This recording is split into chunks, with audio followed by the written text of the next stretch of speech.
Welcome to the Teacher's Pep Rally. If you missed our last episode, we had a conversation with the director and dean at the Juilliard School of Music, David Ludwig. We discussed supporting our students' passion for music and the importance of the arts in schools. Please go back and check it out. And while you're there, leave us a review. We value you and these conversations. Our guest is originally from Brooklyn, New York. We're keeping it, in the New York family here, Pete, this month. Her interest in Asia began as an undergraduate at Brown University, studying East Asian Studies and Art Semiotics. She founded China Prep in the experiential education sector and is a Ph.D. candidate at the International School of Management with coursework in Shanghai, New York, and Paris. She served as the Dwight School Director of Programs for China starting in 2009, and in 2012 was the co-founder and American principal of Shanghai Qibao Dwight High School, where she currently serves on the board of the school. Let's talk about life, global citizenship, and innovative learning. Please welcome to the Teacher's Pep Rally, Brantley Turner. Brantley, this has been a long time coming. Welcome. Thanks so much for having me. It's great to be with all of you. Yeah, we're so excited about this. And real quickly, before we get started, we've started something this year, and Letitia's going to share what that is before we get into our conversation. So go ahead, Letitia. Absolutely. Well, welcome again, Brantley. We are thrilled to have you here. So we've started doing something called Happy Happenings, where we pretty much have become pretty intentional about paying attention to the good stuff that happens throughout our week, something that makes us smile, something that sparks gratitude, or just made us laugh. And so we kind of go around the table and just share our part in really being intentional about sending positivity out there. So you can imagine how torn I was as I started reading Toxic Positivity this week. But anyway, we want to do our part to shine a light, not only here, but around the world. So we will start, and then Brantley, hopefully you have a happy happening to share with us. Erin, what you got for us this week? Wow. And I'll have to say, before we came on, I was thinking about this, and I had a couple, but I'm going to stick with one because it has to do with Disney. I was going to say, we know what it is. Last week was spring break for my school district, and I went down to my favorite magical place, Disney World, with a bunch of family, and just had the best time. Of course, the family time was the best part of it, but I got to ride some attractions I've never ridden before, including Tron opened up for the first day in the parks, and we got on. Very cool. It was exhilarating, to say the least. I also got to ride Slinky Dog Dash, which I hadn't ridden before. It'd been out for a couple of years. That was awesome. Guardians of the Galaxy, I will maybe post a picture on our Facebook page because it's telling. Let's just use that word. Very telling. It's a roller coaster unlike any other. So thinking about innovation, I've never been on a coaster like this before. It goes forward, backwards, sideways, drops, ups, twist. And you have no idea what's about to happen. So my stomach was probably up to my throat the entire time. I closed my eyes 90% of the time, and I'm not that kind of roller coaster rider. So I'll put a picture up so you can see my face and get a feel for it. But that's my happy time. Yeah, when you shared that one video from Inside Tron, I'm like, you got to be kidding me. I was so happy for you, but I was also really jealous. So yeah, thanks. So glad you were able to nurture that inner child. That's so awesome. So awesome. Fred, what you have for us this week?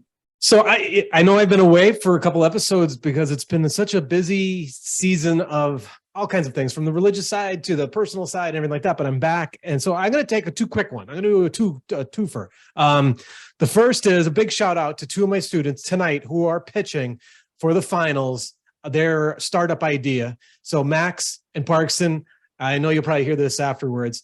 We won't know until the finalists for another week at the dinner. So we're keeping our fingers crossed. They're going before the judges tonight, and they're doing their whole thing. So they've been working so hard at that. So I'm so excited for them. It's going to be cool. And I've shared a little bit of them along the way in this, I think, over the past few episodes, but they're finally in it. This is the final 3 days. So It's been going on since last fall, I think it was. So Wow. the other thing is I fixed something. So the one thing is this. So I'm in the Poconos of the Northeast of Pennsylvania, and not too far from you, Brantley. I'm about an hour and 10 minutes from the city. And we have a well, and the pump went. Well, we thought the pump went. And what it was a switch. And it's one of those moments where if you're a homeowner, you know, it's just a constant churn of something going. And they're not small ticket items. They're big ticket items. This was a $28 fix that I thought was going to be something in the ballpark of $15,000.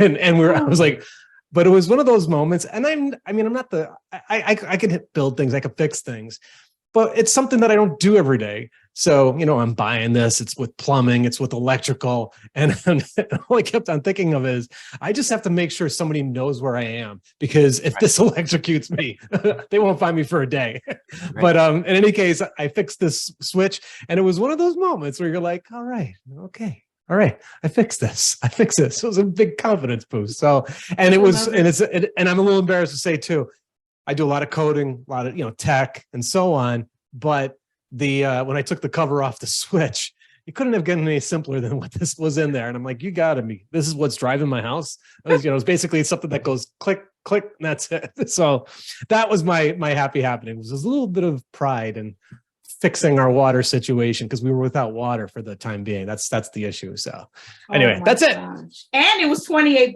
right? And it was $28. Who doesn't like a deal?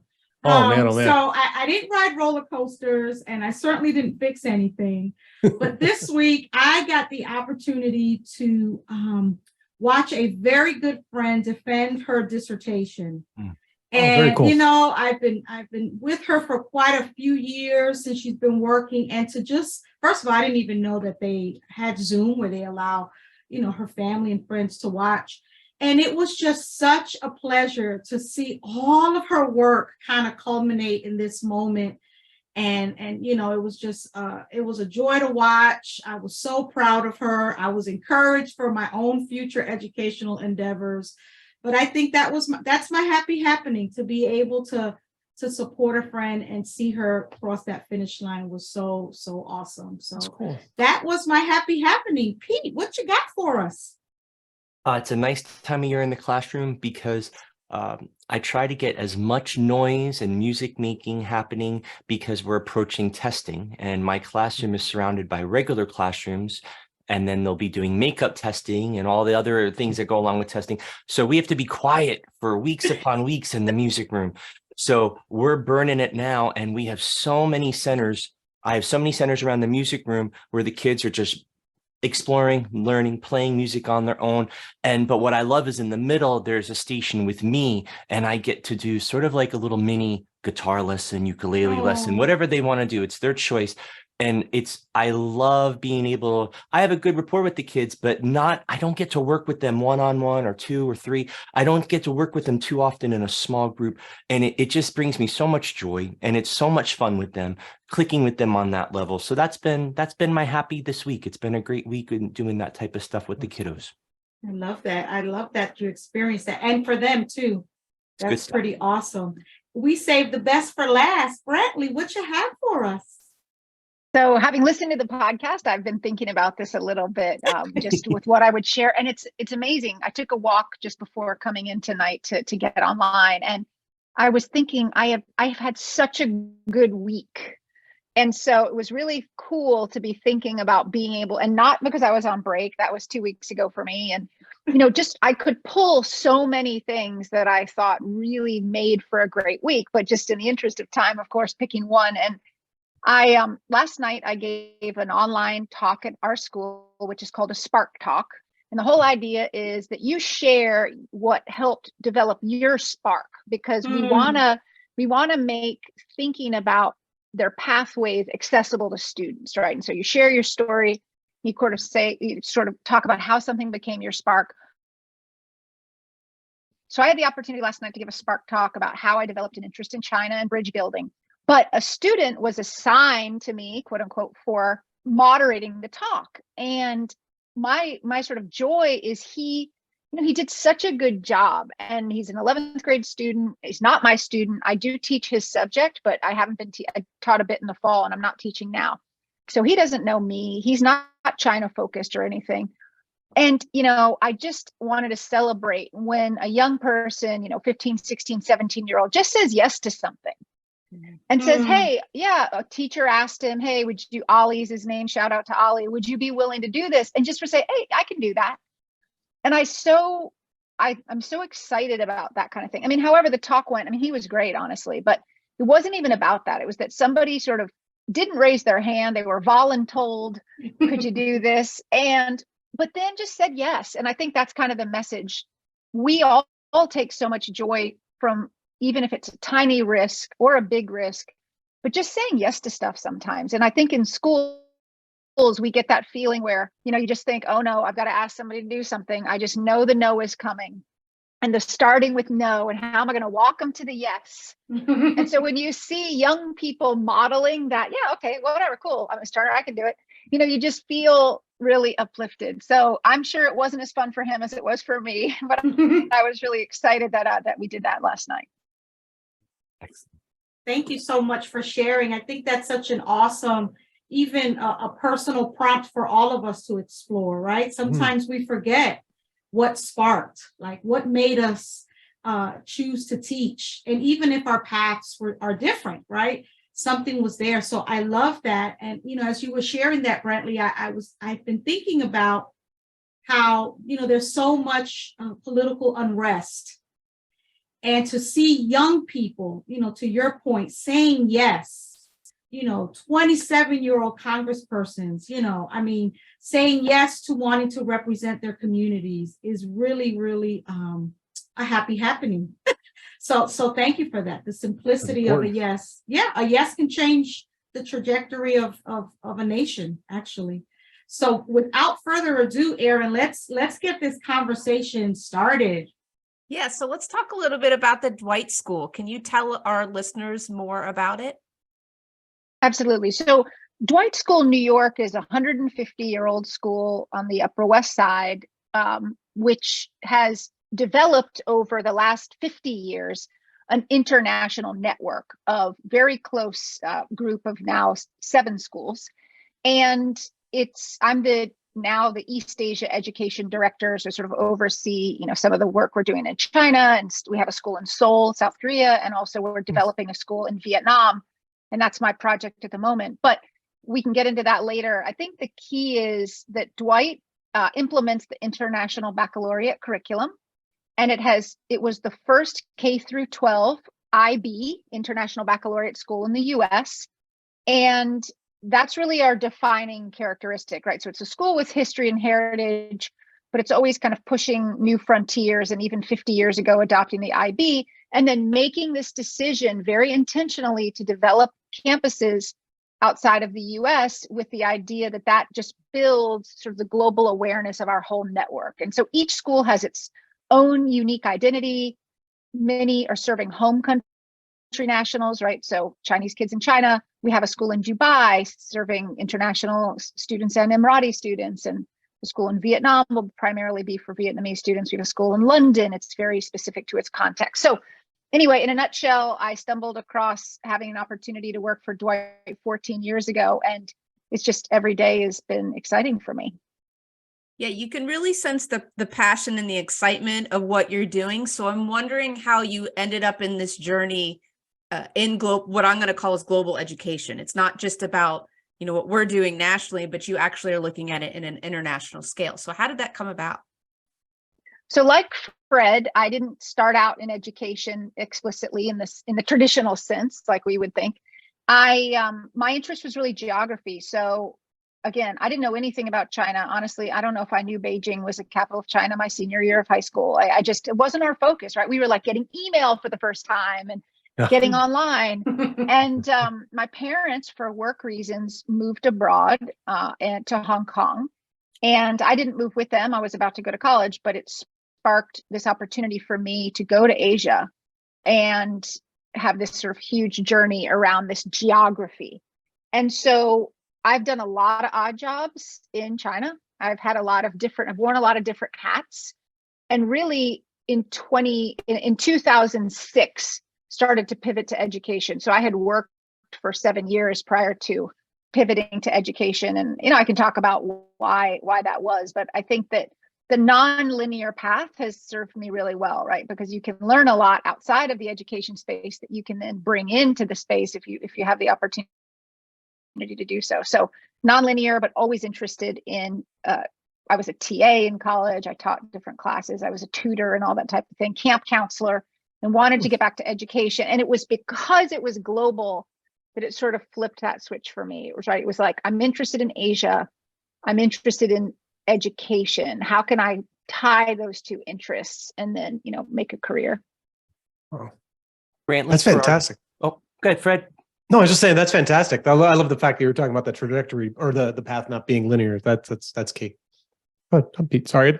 No, not at all. For our guests, can we take a step back and can we describe what an IB program is, an IB school? I know a lot know it, but maybe some don't.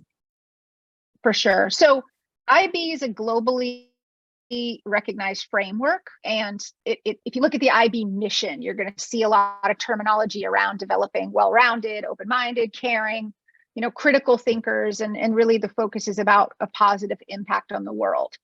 But it's a very academically rigorous program, especially once you get to the business end of it, at the end of high school. But it's divided into distinct programs. So primary years program starts at age 3. The middle years program is, grades 6 through 10. And then the diploma program is the last 2 years, 11 and 12. Or you can do in the last few years something called the career-related program, which is a newer development in the last few years. The program of the diploma, the last 2 years, was originally developed really to support diplomats' kids who were moving around the world as they followed their parents on foreign service missions, and they needed a unifying curriculum that could be recognized by university, because they couldn't just drop into a national curriculum somewhere in the world and have that articulate. Right. So while that was kind of the seed, the sort of development of this idea that there could be a globally applicable curriculum that it does have content, so I won't say it's not content based at all, but that was not particularly in the primary years and the middle years content driven, but skills driven and assessed through the development of those skills while leaving flexibility for the content. And then the last 2 years, you got to do the chemistry labs and you got to learn the stuff that you would learn in a more traditional curriculum as well. But anyway, one other part of the International Baccalaureate, if you look it up, its core is this idea of the IB learner profile, and that you should have, and there's 10 attributes that the learner profile strives to develop, right? And this sort of idea is that through developing these different attributes, you create this more peaceful world. Like, it promotes intercultural understanding, it promotes respect. So ironically, I wasn't educated in the IB. I didn't know anything about the IB. I got connected to Dwight and I started to see, wow, this is just all fits. Because, I think responsible, empathetic, and engaged global citizens is probably, a good mission of a curriculum. Agree. So when the students, so you were talking about the early, I guess the primary years, right? I would imagine you also have students coming in, though, not starting there, but they'll come in maybe at the diploma program level, I guess. How do they fit into the program if they do start a little bit later than being brought in from year 1? Absolutely. It's most common to do the IB those last 2 years in the diploma program. That's the largest program. What's called a full continuum school, so the full set of programs, is the exception, not the norm. You're Gotcha. Absolutely in an IB program still prepared to meet those standards that you need to meet as you progress. And the IB has some flexibility. So right now we're working on curriculum for Vietnam. Well, we need to meet, for Vietnamese national purposes, some math standards for first grade in Vietnam. There's space within the IB, right? You can map those outcomes, you can map those standards. And so it does give you that. So I would say the hardest thing, and we can talk about this with the work in China that I did, it's the gift of the China experience, partially with regard to the IB, was taking Chinese national students who had never had this experience of the skills driving the learning, that just coming from an all content driven background, and then having to make that pivot where you are writing papers about math, not just doing multiple choice math problems or proofs, right? And what that requires from a skills perspective, that's where it's hard. It's not hard from the content aspect per se. And just final thing on that is, look, I'm definitely a believer, but it is rigorous. And so when you tackle the diploma program, I mean, it isn't for every learner at school. And we do look at ways at Dwight to make it more inclusive. And, there are elements where you can do the full diploma, or you can do courses. So you can do select classes. If, for example, you don't have the sort of level in every discipline to tackle, such a rigorous curriculum. Really interesting. Yeah. So we kind of mentioned this idea of it not being, a fit for every student. Obviously, I've not taught abroad, but just as an educator, have seen, quite frankly, the lack of equity in IB programs, right? That the kids tend to look a certain kind of way. And I love what you're doing at the Dwight School and this whole global idea.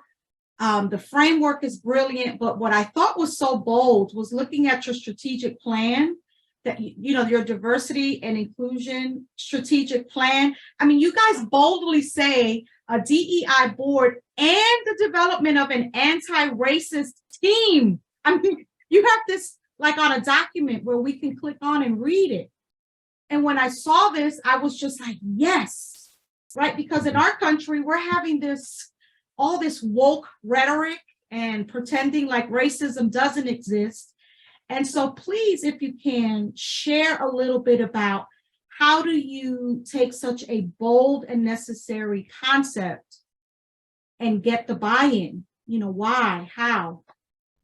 I mean, Letitia, it's great that you took a look at that. And I'm happy. One of the things that I'm totally into at the moment is, can a diversity statement work across all of these countries? And can that strategic plan, which focuses on DEI, DEIJ, DEIB in a US context, map? And how does that map? And we need to walk into countries and make statements about our point of view on inclusive hiring and our point of view on curriculum, and thread that needle and work in these very different contexts, right? By, of course, not violating the laws of other countries, but still being pretty bold. And I would just put two things out there about my approach, right? And of course, everybody has huge gaps maybe in their individual contribution, but if we can all contribute seeds, hopefully we have a better product.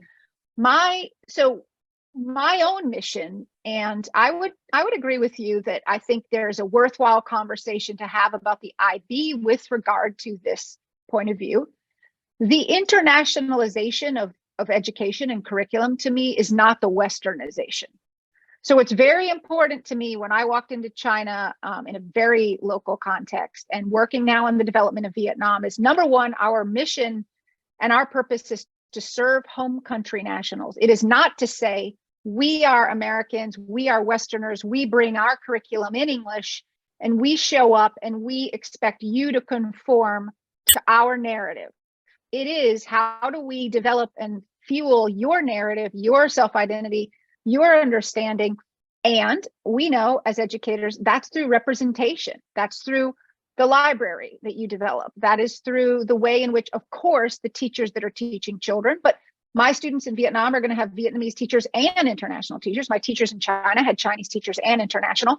But then what does that international teaching body look like? So just to sort of put the lens that I want everybody to, it's not flags and festivals. A food fair where we're making foods from, that's great. And we need those fun events, but we can't say that our initiatives have stopped at that. Oh, we've done it because we introduced a burrito to kids who'd never had one before. Right. Brantley, I love you.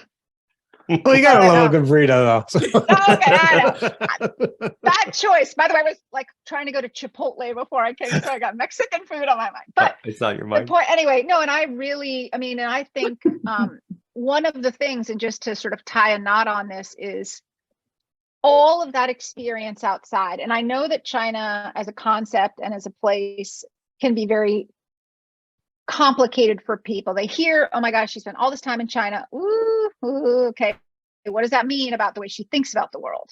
And all I would say is that the gift of all of that time out of my own cultural context provided a lens. I am not an apologist for a single party state. I am not an endorser of authoritarian regimes, but seeing how some of those challenges function has definitely given me a lens to look back at my own culture and country and be very willing to have uncomfortable conversations about what is going on here. Brantley, it's making me think of a book I just finished reading called Think Again by Adam Grant. And he talks about we need to be listening to other perspectives. We need to be, whether we believe it or not, immerse ourselves in the uncomfortable, put ourselves in an environment where we can learn from others. And that's kind of what I'm thinking about is that's what you're doing. And by doing that, it creates conversations. It creates opportunities for creativity, for exploration, for rethinking how we're doing things. So I'm curious, sticking still with being in Shanghai, there had to have been so many learning experiences for you, going over there and learning how to create this learning environment for students that can be inclusive while also trying to be respectful of a culture in a different area. So can you maybe tell us maybe some assumptions or some things that we can all learn from that you took away from that experience? So look, to continue with the idea of gifts, my experience and the opportunity to start Qibao Dwight was a gift, and not one that I came to naturally because I hadn't had the extensive experience in education that so many others have. It had to do with my ability to kind of navigate the Chinese regulatory landscape. So I can speak Mandarin, I can read and write. That was a lot of years, which certainly gave me a leg up, I guess, but also an insight.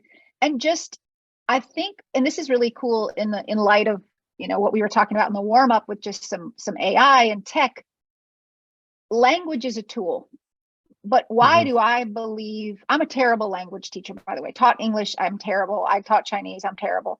But language is a tool which will not go away because the learning of the language and the way it helps you walk in someone else's shoes or develop empathy or realize the navigate those cultural differences, that I think, that was the biggest gift. I am extremely comfortable with ideas that I may disagree with. And I think the ability to learn to hold conflicting or paradoxical ideas in your mind and not give over your values to validating things that you may be uncomfortable with, but really trying to understand where they're coming from. And so many of the things we were doing, right, dealing with language barriers, curriculum integration. I mean, we had to do some Chinese national requirements plus the IB. I mean, just the day-to-day technical stuff, regulatory compliance.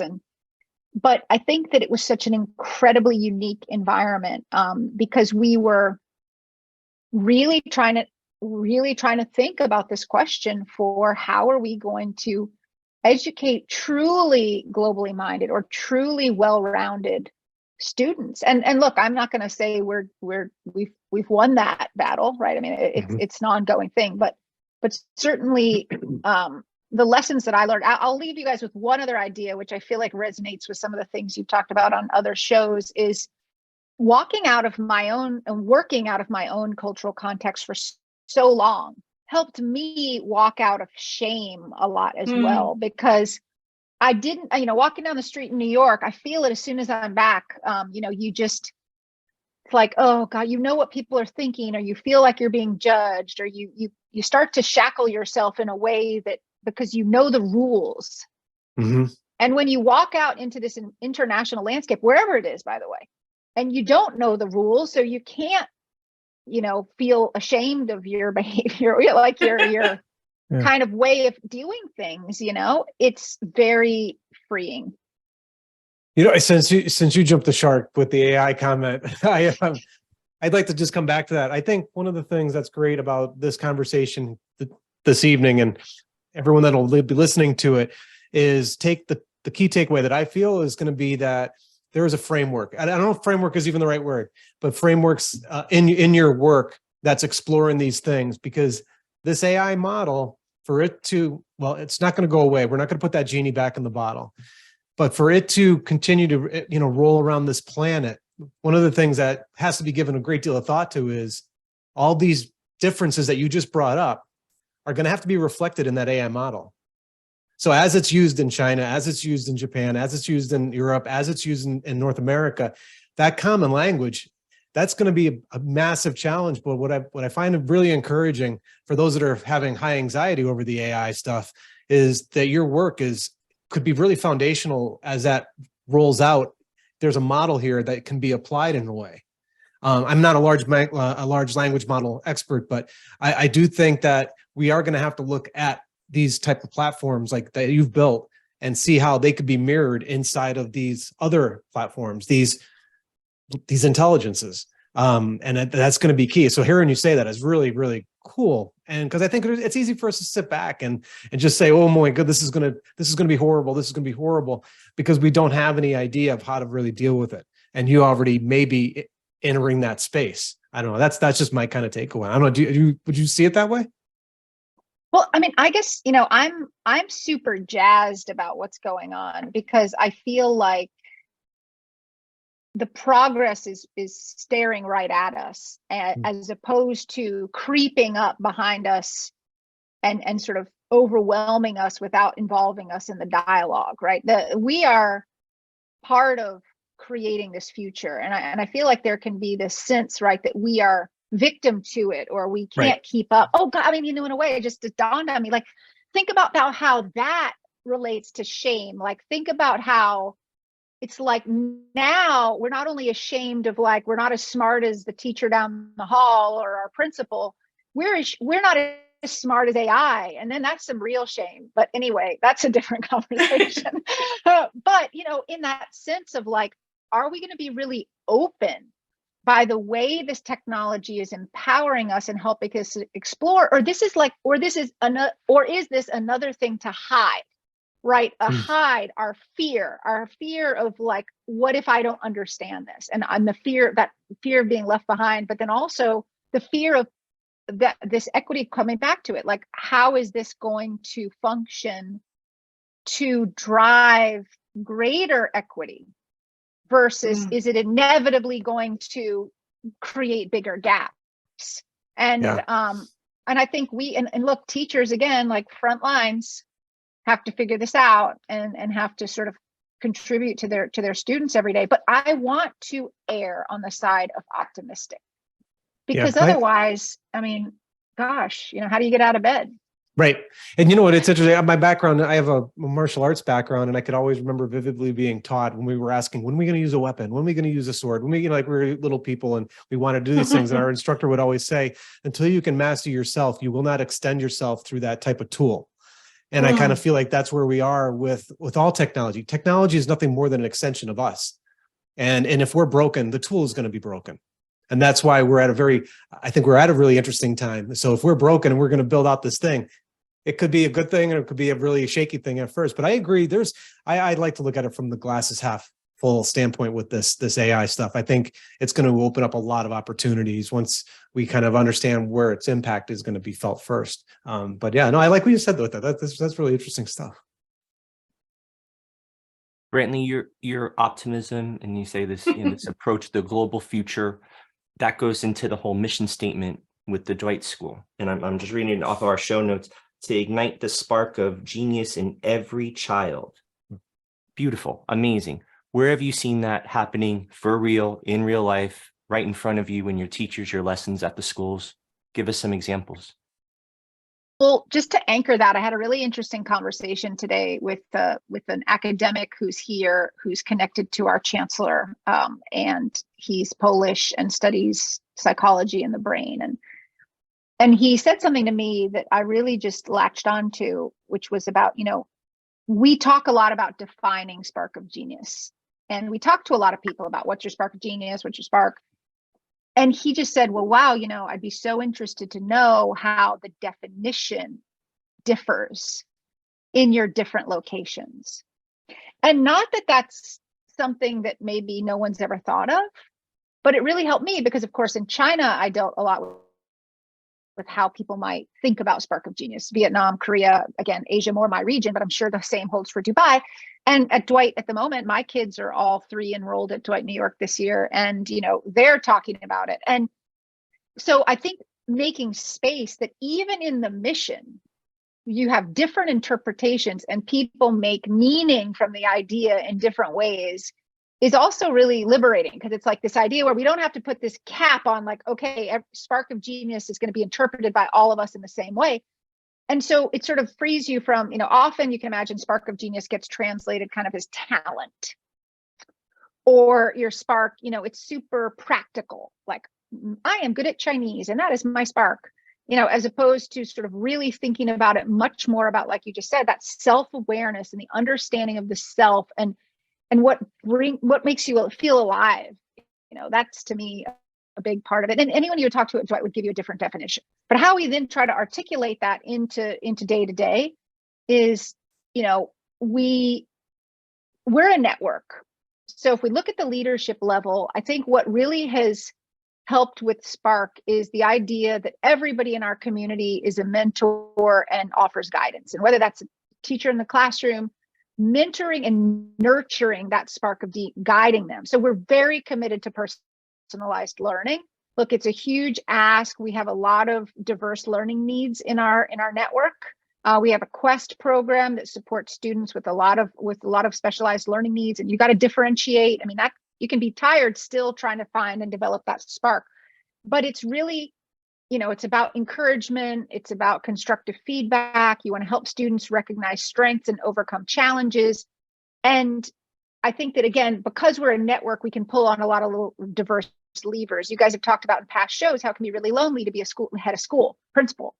Well, we can reach out. We have this network across our schools of the other heads of school and the other middle leaders and the other teachers that we can connect with and really jive with. And I feel like that's a big part of it. We do Spark Tank, which is a platform kind of like Shark Tank, which allows students to pitch ideas, entrepreneurial. They are social initiatives. We're doing a global makeathon right now, where in May, our students at multiple different campuses over a 48-hour period are all going to work on a challenge related to the ocean and plastic. And Ocean Conservancy is our partner. I mean, it's partner just in the sense that they gave us a problem, the challenge. And our students around the world in the different campuses are going to be in teams and spend 48 hours kind of provide solutions for that challenge and then come together. And what's cool is not only is it an environment of innovation within the one school, but it's a way to say, how are students in London solving this challenge? How are students in Dubai looking at this challenge? And then to allow for that differentiation so students don't feel excluded, we're tiering the levels of questions. Certain student groups might tackle a question that would be relatively more straightforward. And other students will tackle, a more aggressive question, just like we do every day in the class, right? With like different. That is so cool. It is. Yeah, I'm kind of nerding out. I want to get into it a little bit. You said what your conversation was today, talking about what does a spark of genius mean to different people. Even just the term genius, I'm sitting here thinking about, we all probably have different interpretations of someone being a genius in different things, right? It could be emotional intelligence, it could be coding, it could be musicality. There's just so many things that we could focus on. I absolutely love it. When I hear the word spark, though, because I'm still in my Disney space, I think I'm at Epcot Journey of Imagination because they talk about that one little spark, right? Yeah. So Brantley, I warned you, I'm going to ask you, no judgment in your answer, but have you been to the parks over there? So you maybe, I don't know. I've been to Shanghai Disney. I have never been to Disney World. Oh. In the US. So I have been in Shanghai, I have been in Hong Kong, and I have been in Tokyo.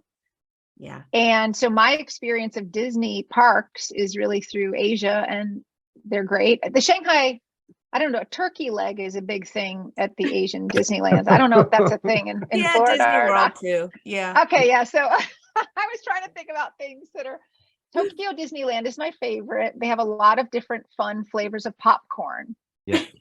Yes. And but yeah, and Tron, I feel like Tron was first in Shanghai. So I have ridden Tron Yes, you're correct.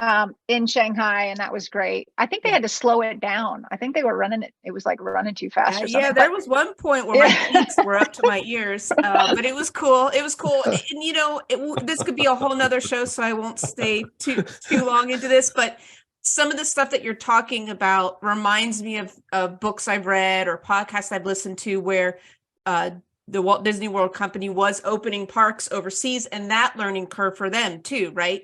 Not making the assumption that what's the Western civilizations do, what we're doing in North America is gonna suit other places, right? Learn about cultural differences. One thing I listened to recently, just to give an example that I was fascinated by, and it might have been for the Shanghai one, he was talking about they didn't make enough space or tables in the restaurants, and didn't realize it till after it opened. And what it was is that culturally, they were saying, I think this is right. If I'm wrong, I apologize, that there tends to be larger families, right? You have your grandparents that might live with you. So when you go to the parks, you go out for the day, it's everyone's going, and they like to find a place. That's their place for the day. The rest of the family can find you all day long, and it's a large family. So they had to redo inside the restaurants and put bigger tables to realize that, and more tables to realize that that was something that was important to most of the people that were going to be visiting those parks. So I can kind of see like some similarities in the things that you're talking about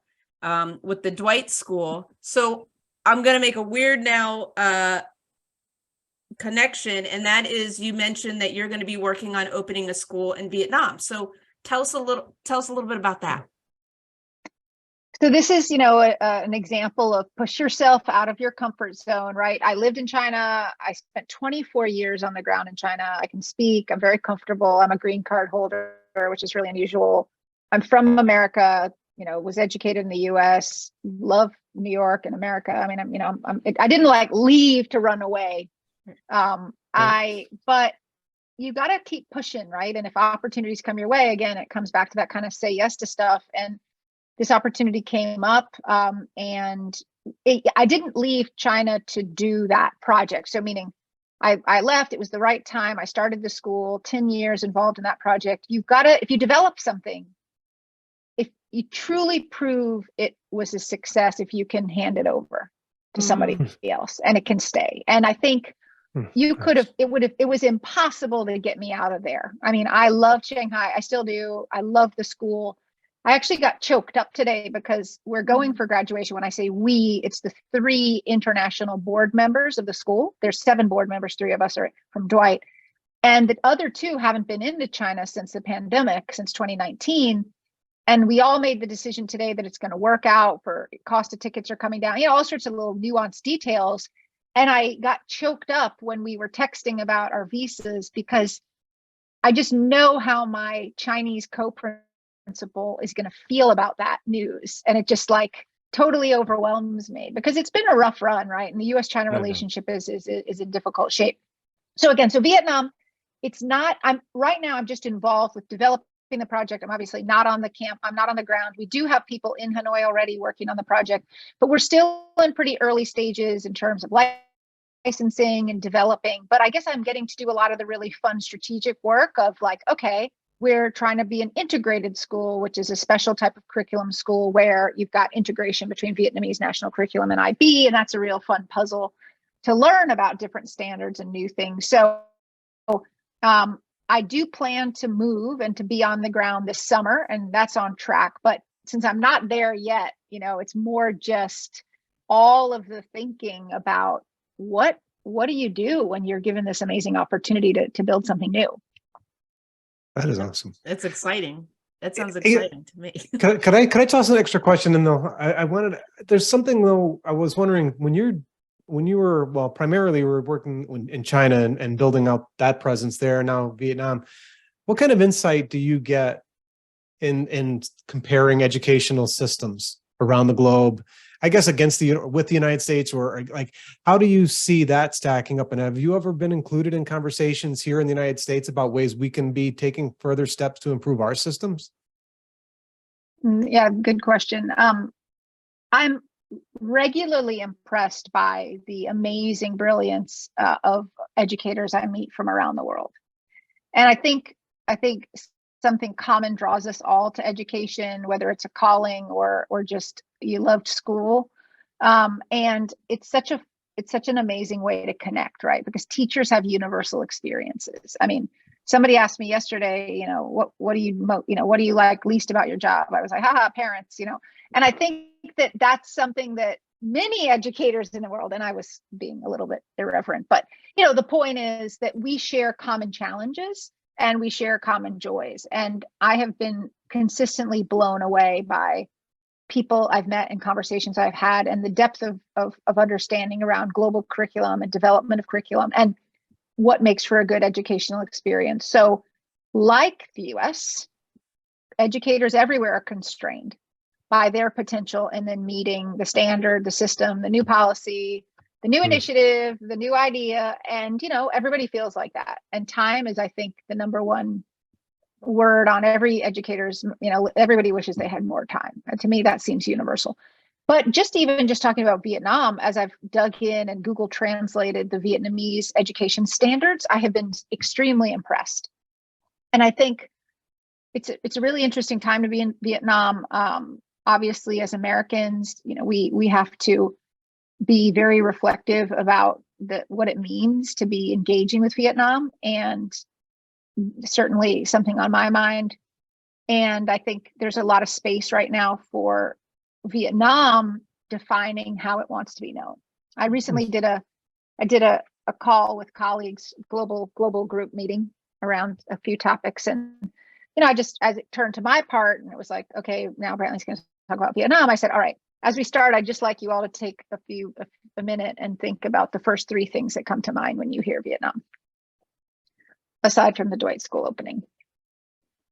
And I mean, you can do the exercise and we can all think about it. And, we could talk about what those images are in your mind and what you think of and what your associations are.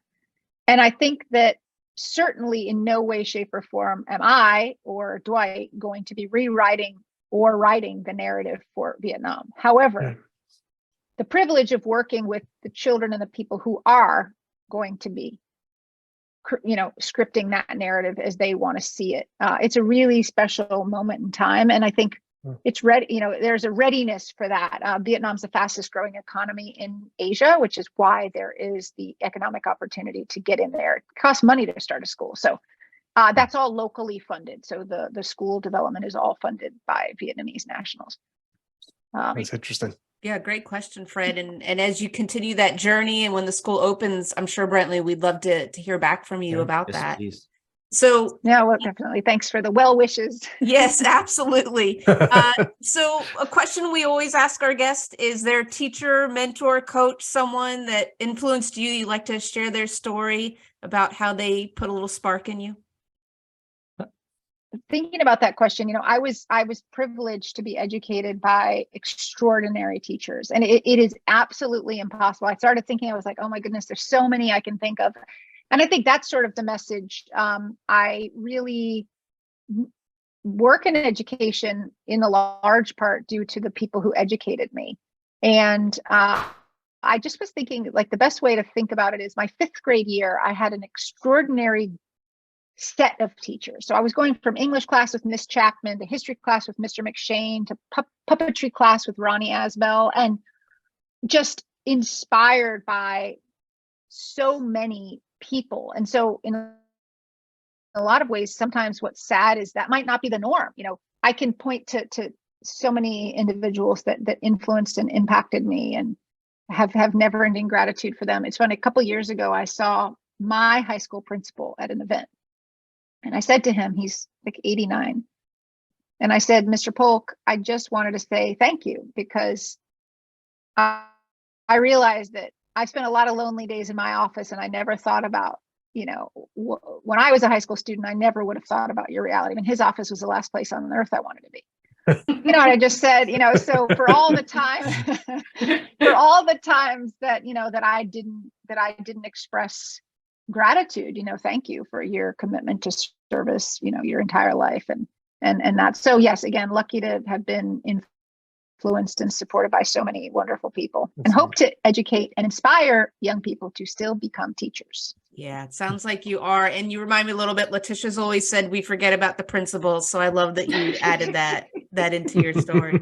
All right, so we're going to share a little something, little spark that you put in with us, something that maybe is just a food for thought we want to make sure we chew on a little bit later. And then you as our guest get the last word. Does that sound okay? Sounds great. Great. Pete, I'm actually going to call on you first. I loved Spark Tank and the challenge. Love that concept. That is awesome. I look forward to hearing more about that. And there were so many statements that really was like, ooh, that's awesome. Ooh, that's hitting me. The one that I wrote down, internationalization of education is not Westernization. Brilliant. Love that. Thank you. Great. How about you, Letitia? That was excellent, Pete. I love that. So believe it or not, I'm going to lift up and paraphrase something that you said, Brantley, when we were talking about the AI. We've been hearing a lot of, I feel like, trying to scare us.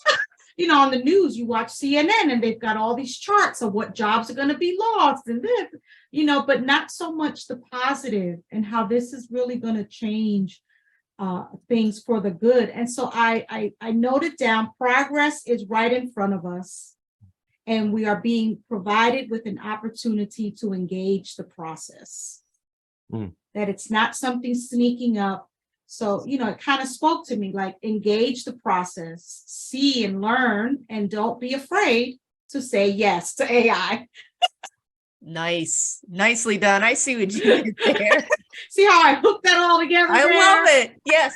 And it made me think too, Letitia, when she was saying that did resonate with me too. And I really think if anything, it's going to force us to be even more globally minded, thinking more as a we and not a me, these kinds of tools and things. So yeah. All right, Fred. Wow. Letitia, that was perfect. And Pete, you stole mine. Sorry. This is Brantley. This is what we go through. Like we all pick up on so many things. I'm sorry, buddy. No. It's first of all, thank you for being here, because I think it's, like I said already, your work is incredibly important. I think it's going to have a long lasting effect on many generations. So that got me thinking more. There was a number of takeaways, and I think Letitia did a great job hitting it. Pete, you hit it. I think my takeaway was a little bit more of a professional one, and about the true success if you could how do we say it? The true success if you can pass it, or if you could turn it over. So like when you're doing a turnover, your true success is if you can do that.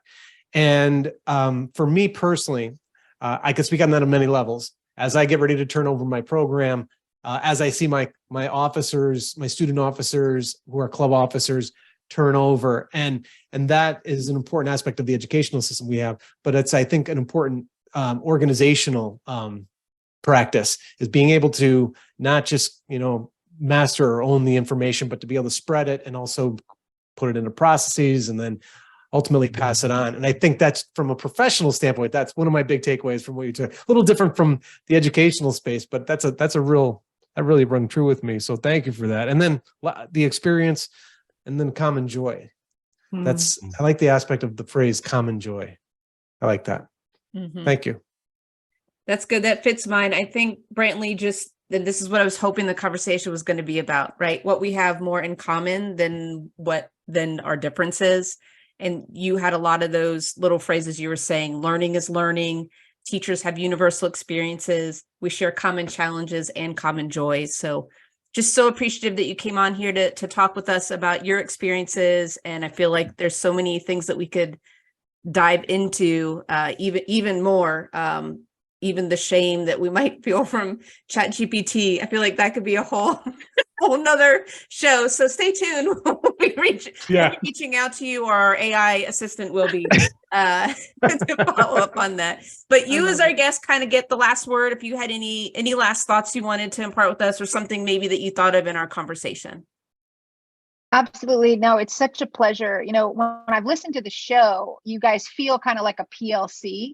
You're like this professional learning community that comes together. Even if you didn't have a guest, I'm sure that you could all just be contributing so much to important dialogue and taking the time making the effort and putting, the energy towards positive experiences for your listeners, but also for yourselves. I mean, at the end of the day, that is what we have and we can hold on to as we move into a world that is more digitized for us and more connected in a way that makes us feel, like we're missing something. And so, I would just applaud your efforts. I know it's a huge task in your lives to add a podcast. And so definitely appreciate the work you're all doing and appreciate the opportunity to come and share. And I would just say, just to echo Letitia's sort of final thing, it totally resonates. I will apply this to China as well, as much as we apply it to ChatGPT. Do not allow other people to make you afraid. And remember that all of the China news you hear, all of the AI news you hear, you can pick up the phone, call somebody who knows more, call somebody who has on the ground experience, walk in their shoes, try to understand. And that's the thing, that's the best combat to fear, is listening to others and how they feel, and learning from people that can share their knowledge. So thank you so much. And again, a real pleasure. Absolutely. We loved having you on here. And if our listeners want to reach out to you or connect with you, how can they do that? So LinkedIn is best. Again, I spend a lot of time behind the firewall in China, so I don't have quite as much social media, but I am on LinkedIn, Brantley Turner, and that's a good way also, if you want to learn more about Dwight Schools, can certainly, through me, find more links. And also the IB, certainly the curriculum, if you're curious, or just teaching abroad. I'm always happy to share about what does it mean if you're burnt out here in the US, you need a little break. Don't leave the profession, but maybe leave the country for a little while. Yes, absolutely. That's a great plug. That's a great plug. Great idea. Great idea. And Pete, where can our listeners find us? Wherever you're listening to us, please make sure you're subscribed. Leave us a review. Our website is teacherpeprally.com. Instagram, Facebook, and Fred does a great job with our videos on YouTube. So check those out too. Great. And I just want to remind everyone, we still have the other giveaway for a free 1-year premium subscription to Novel Effect. All you got to do is make sure you've joined our Facebook group for Teachers Pep Rally.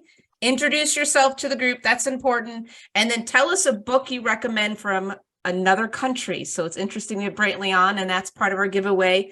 That's based on Anne Morgan's Reading Around the World. So just recommend a book that you like from another country than the one you live in. Brantley, thank you so much for being here. We appreciate it. And I'm serious. Let us know when the Vietnam school opens up and we'll have you back on. Wonderful. Thanks so much. Thank you.